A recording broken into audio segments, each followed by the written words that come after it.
Hey guys, welcome to our continued walk through the book of Colossians.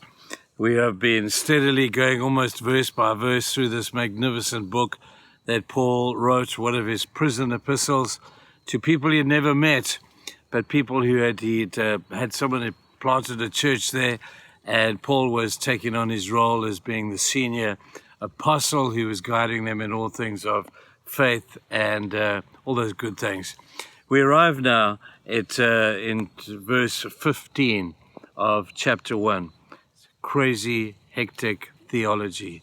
This is some of the deepest theological writings that you will ever read in the scripture. It says this: He, that is Jesus, is the image of the invisible God, the firstborn over all creation. For by him all things were created, things in heaven and on earth, visible and invisible, whether thrones or powers or rulers or authorities, all things were created by him and for him. He is above all things, and in him all things hold together. And he is the head of the body, the church. He is the beginning and the firstborn from among the dead, so that in everything he might have the supremacy. For God was pleased to have all his fullness dwell in him. I'm going to tell people, in the Bible, you're not going to find any passage any more deeply, profoundly theological than that.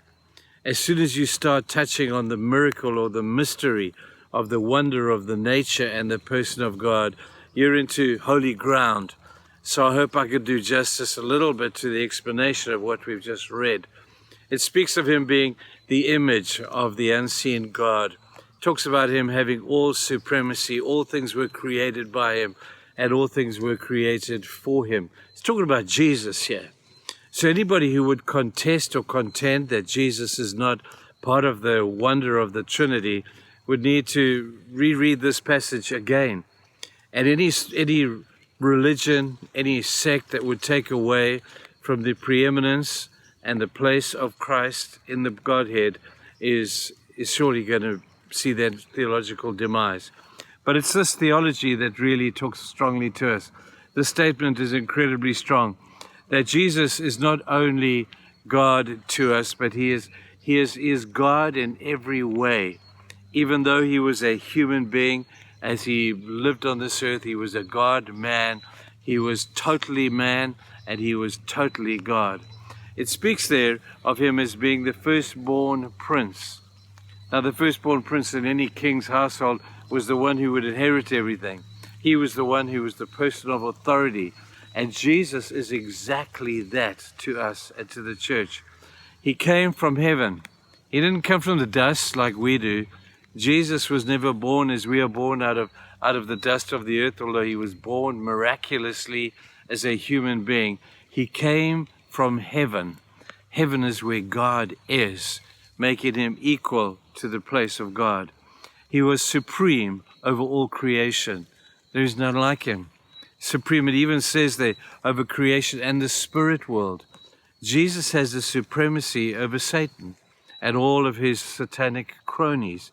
Jesus is still the boss. He was supreme over all creation. He's central to the truth of our Christian faith. If we don't hold on to this truth, people, we'll fall for anything.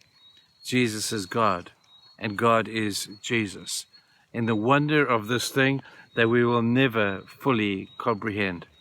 But one of the things that I think makes this applicable to us and more relevant to us is that in today's world where there's so much stuff going on, where there are nations that are coming up to elections, and there are people putting their hope in this and this party and that party and our party and your party, and you know, we've just been through it in our country, and it can be a divisive thing because people are so easily polarized. But you know what, people? At the end of the day, when it's all said and done, and political agendas have been exposed and elections have been done, whatever happens, it doesn't matter what political party is out there, Jesus is still on the throne. He is still God. He's still ruling. No matter what happens, no matter who does what, Jesus will forever be the supreme God. He is the only one. He is God himself, and he rules over everything. Nothing is going to change up there. Everything can change down here, but as long as it's okay up there, we're going to be fine. Have a great day, people. We're going to continue this mystery talk tomorrow. Bye-bye.